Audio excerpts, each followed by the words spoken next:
Today we're going to look at how websites are shared across the World Wide Web. Or is it internet? What's the difference? I want you to imagine this very fast road, a superhighway that connects all the world's computers together. This is our internet. Now the traffic on this super fast road is the World Wide Web. I'll give you an example what can travel on this road. It could be web pages like these, imagine them as cars. They are stored in the server, which is a very powerful computer. And as they travel and they reach computers all over the world. So, let's have a look again. The internet is a worldwide network of computers linked by telephone lines. The World Wide Web is a worldwide collection of text pages, digital photos, music files, videos or animations that we can access via the internet. Let's look at web pages next. What's a web page? A web page is a single digital document. Now this can be text, or it could be video, sound, it could be a photograph. This is, in front of us, is the year 3 and 4 web page. Let's see what else we can find.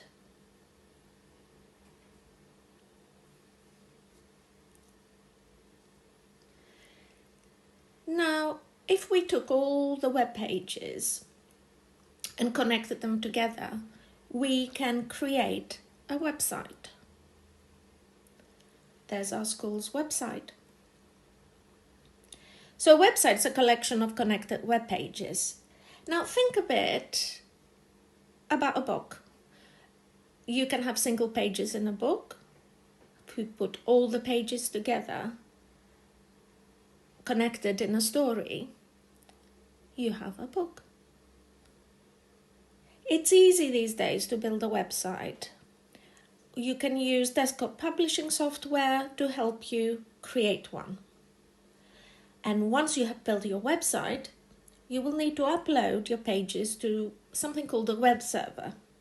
This will store your pages online, which is called hosting. It would also give you a URL address. It's like a website address, so that people can use that to find your site. Let's have a look at the types of devices that can access the server. We can have laptops, a smartphone, a smart TV, an old-fashioned desktop, or a tablet.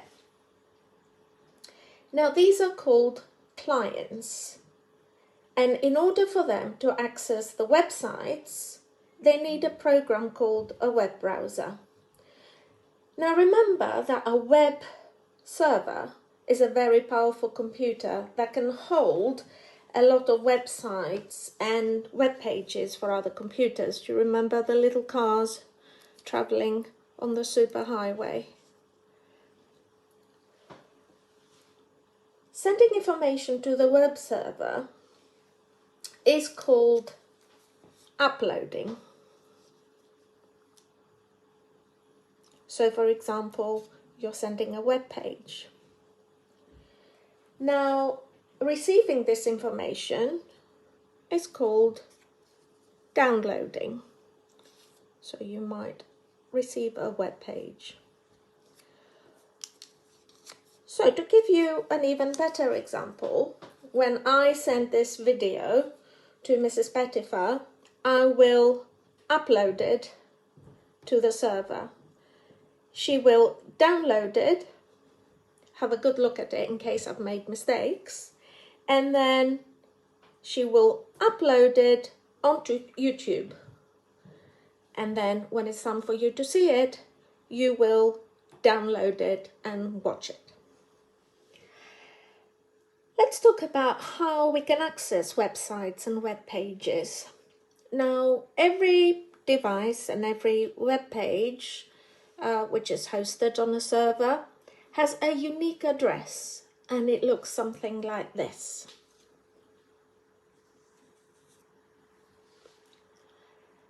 Now, this is not very easy to remember, is it? This is called an IP address, and this particular one is one of many IP addresses Google has. Now, instead of using this, because like I said, it's not easy to remember, we use something called a URL. This is something you're all more familiar with, I think. And it's an address I can type in on my computer to look for the web. It is time to reflect now on the benefits of connectivity. Why is it such a good thing that computers can connect to each other, that we can connect web pages, find them easily? Let's have a think. First thing is that the internet now is open to everyone. And not just to scientists. Anyone can use the internet. We are connected to the world. It opens the world for us.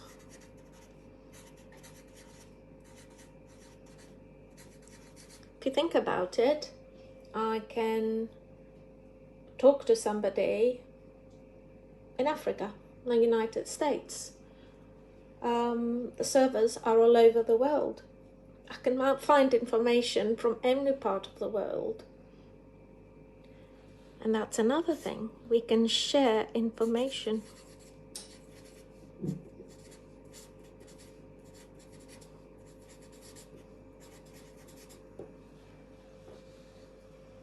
And by sharing information, we can communicate.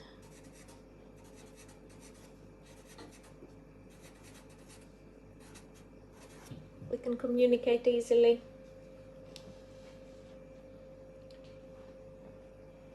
We can share work.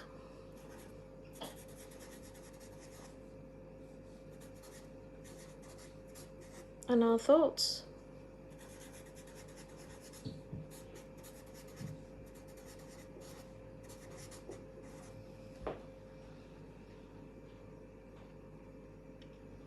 I want you to have a really good thing about our current situation, about being in a lockdown. As miserable as it is, we can still get in touch with each other. Can you imagine if a few years back, when we didn't have access to this, how would we manage? Now we can work from home. We can study from home. I can send you this video to watch. We can have shared meals online. We can have quizzes online. It is helping us to connect and still be together when we can't be together physically. Challenge time. Year 3. I want you to draw a diagram showing how devices interact with each other to share information. You can also explain this a different way by writing sentences. Year 4.